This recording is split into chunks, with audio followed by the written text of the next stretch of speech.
Olá, tudo bem com você? Estou de volta.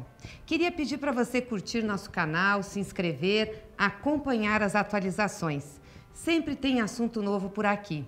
E hoje eu vou falar sobre Venezuela. Isso aí. Vamos conversar um pouco sobre a Venezuela e saber os verdadeiros motivos por trás deste ataque contra o governo de Maduro e o povo venezuelano. O que de fato se esconde atrás dos ataques e da defesa de uma intervenção sobre a Venezuela? Gostem ou não, Maduro foi eleito com 67% dos votos do povo venezuelano. É isso aí. E lá o voto é facultativo, ou seja, participa quem quer. E 3 candidatos da oposição disputaram com Maduro, dentro das regras da Constituição da Venezuela e da sua legislação eleitoral. Aliás, você sabia que uma comissão externa, independente, acompanhou e atestou a validade das eleições na Venezuela? Isso mesmo. Um dos membros dessa comissão era o ex-presidente da Espanha, José Luiz Zapatero. Zapatero é insuspeito, não é um homem de esquerda. E na época ele disse: "Não tenho dúvidas de que votam livremente". Como é que outros países se acham no direito de questionar o voto do povo venezuelano? A ação coordenada que está por trás dos ataques ao governo e ao povo da Venezuela nada tem a ver com a defesa da democracia ou da liberdade de oposição naquele país. Não é motivada por nenhuma preocupação com o povo. A Venezuela possui as maiores reservas de petróleo do mundo. Pode assumir esse ano a presidência da OPEP, isso mesmo, a Organização dos Países Exportadores de Petróleo. Desde o governo de Hugo Chávez, há 20 anos, o país adota uma postura que entra em choque com os interesses dos Estados Unidos, porque eles defendem o seu petróleo. No passado, nós já vimos como os Estados Unidos reagem a esse tipo de postura. Vocês lembram do caso do Iraque? É um exemplo.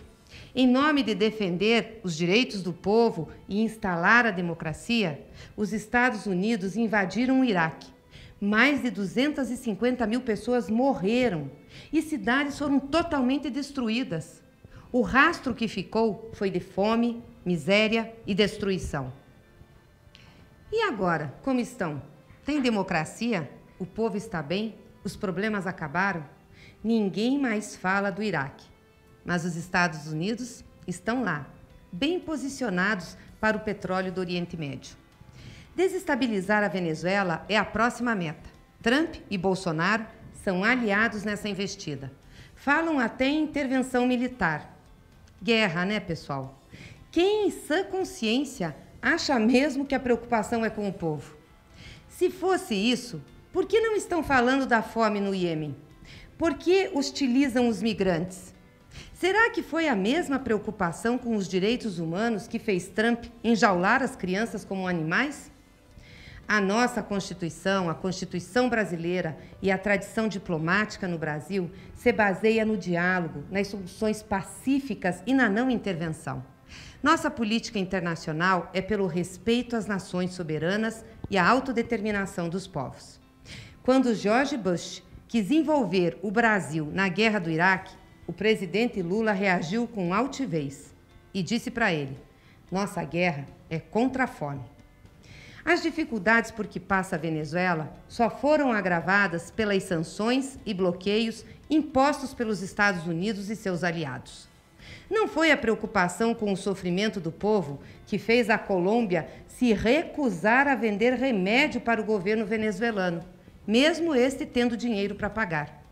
O mesmo acontece com outros produtos, porque a Venezuela é muito dependente das importações. Enquanto os bloqueios e sanções permanecerem, o povo sofrerá e migrará, levando o sofrimento também para as regiões de fronteira, como acontece aqui no Brasil, no estado de Roraima. A crise venezuelana tem impacto na América Latina e a saída não é o conflito, mas a solução pacífica, fruto da negociação política e de entendimento entre os países e entre as partes da própria Venezuela. Promover e incentivar esse diálogo, sim, seria um papel digno da grandeza do Brasil na região, e não colocar mais lenha na fogueira. Se tivesse um mínimo de responsabilidade com a paz, a ordem e a boa convivência entre os vizinhos, o governo brasileiro estaria defendendo o diálogo com a Venezuela e não acirrando os ânimos. Com essa postura intransigente e submissa aos Estados Unidos, Bolsonaro só tende a acelerar a crise. E uma intervenção por lá, gente, prejudicaria a todos nós. Não precisa concordar com Maduro, com seu governo ou com os processos institucionais venezuelanos, para entender que, no caso de uma intervenção militar na Venezuela, o papel do Brasil, infelizmente, será o de bucha de canhão dos Estados Unidos.